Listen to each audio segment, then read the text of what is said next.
ایک مشاعرے کا قصہ میں آپ کو سناتی ہوں. پنڈی میں ایک مشاعرہ تھا, اچھا مشاعرہ, اور سردی تھی, بہت تھی. ہوا یہ کہ اللہ بریت رحمت کرے, قیوم نظر صاحب وہ جو مشاعرے کے سیکرٹری تھے, انہوں نے میری کچھ زیادہ تعریف کر دی. قیوم نظر صاحب کھڑے ہو گئے, انہوں نے کہا کہ اس مشاعرے میں ہم سب شاعروں کی بے عزتی کی گئی ہے, تو ہم واک آؤٹ کرتے. اور سارے شاعر اٹھ کے چلے گئے. اب اسٹیج سیکرٹری میں دونوں اسٹیج پہ رہ گئے. میری تو ٹانگیں کانپنے لگیں. میں نے کہا بھائی یہ کیا ہو گیا, یہ تو پورا مشاعرہ ہی ختم ہو گیا. لیکن میں نے دیکھا کہ اسٹیج کے کونے میں ایک آدمی سر جھکائے بیٹھا ہے, ایسے جیسے یہ سہیل بڑا ہی سر جھکائے بیٹھا ہے.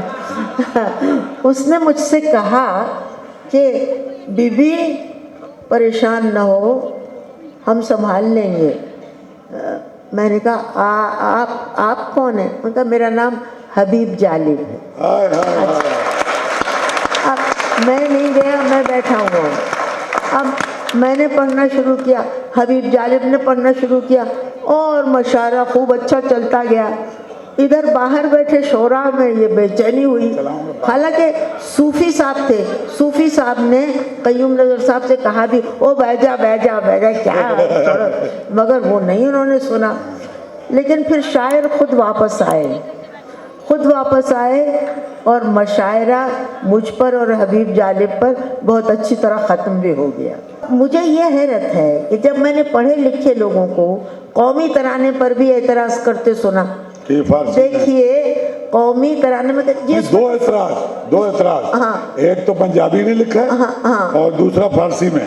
فارسی میں. دیکھیے فارسی سے اردو اپنا دامن بچا ہی نہیں سکتی, پھر تو آپ کو سارے کلاسکس کو جلانا پڑے گا. فارسی اگر ترانہ, مجھے یاد ہے کہ جب یہ ترانہ لکھا جا رہا تھا جس کی سنگن تھی, اب یہ اس عمر میں یہ کہنا غلط ہے کہ میں اس وقت اسکول میں تھی یا یہ تھی, یہ بات غلط ہے, یہ نہیں کہنا چاہیے. اتنے ترانے لوگوں نے لکھے اور وہ سب ترانے لوگوں نے پڑھے, ایک سے ایک خراب تھا. ایک تو چھاگلا صاحب نے ایک دھن ایسی بنائی تھی جس کے اوپر آپ کو بول بٹھانا تھا. بول بٹھانا آسان نہیں ہوتا, اور وہ ٹیون اس طرح کی مارچنگ ٹیون تھی. تو اس میں مجھ سے کسی نے کہا بہت مشکل ہے. میں نے کہا بھائی میں تو بچپن سے سنتی ہوں, جب میں آداب کرتی تھی لوگ کہتے تھے شاد رہو آباد رہو, خوش رہو آباد, پاک سرزمین شاد باد. کیا ہو گیا؟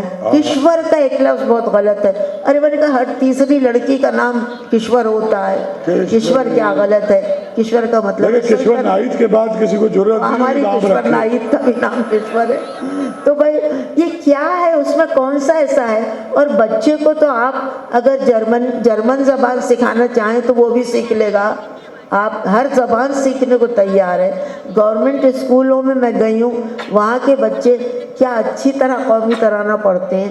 ہاں بیکن ہاؤس یا سٹی اسکول یا گرامر اسکول کے بچوں کو اگر اردو مشکل لگتی ہے تو لگنے دیجئے, یہ تو ٹیچروں کا فرض ہے سمجھا سکے. لیکن زارا آپا وہ بچے بھی اس میں روز آ رہے ہیں, انگریزی ڈپارٹمنٹ کے بچے آ رہے ہیں. مگر معاف کیجیے گا, میرا بھی تعلق رہتا ہے انگریزی داں بچوں سے, مگر مجھے اس کا افسوس ہوتا ہے.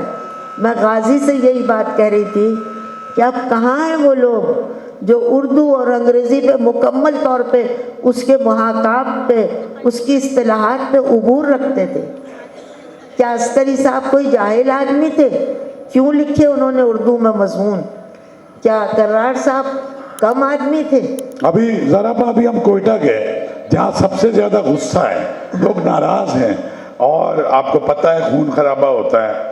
اور غازی صاحب بھی تھے ظاہر ہے, اور صادقہ آپا جن کی بار بار کرار صاحب کی بات کر رہی ہیں, ان کی کرار صاحب کی بیٹی, سارے بلوچ سردار, وزیر اعلیٰ سمیت سب. میں نے وہاں اناؤنس کیا کہ کرار صاحب کی بیٹی یہاں بیٹھی ہے, سب کھڑے ہوئے. انہوں نے کہا بلوچستان کے محسن کرار حسین اردو اسپیکنگ, جس نے پہلی بلوچستان یونیورسٹی بنائی. پہلے میں آپ کو ایک غزل سنا. جی وہی. کہیں کہیں کوئی رستہ نکلتا رہتا ہے.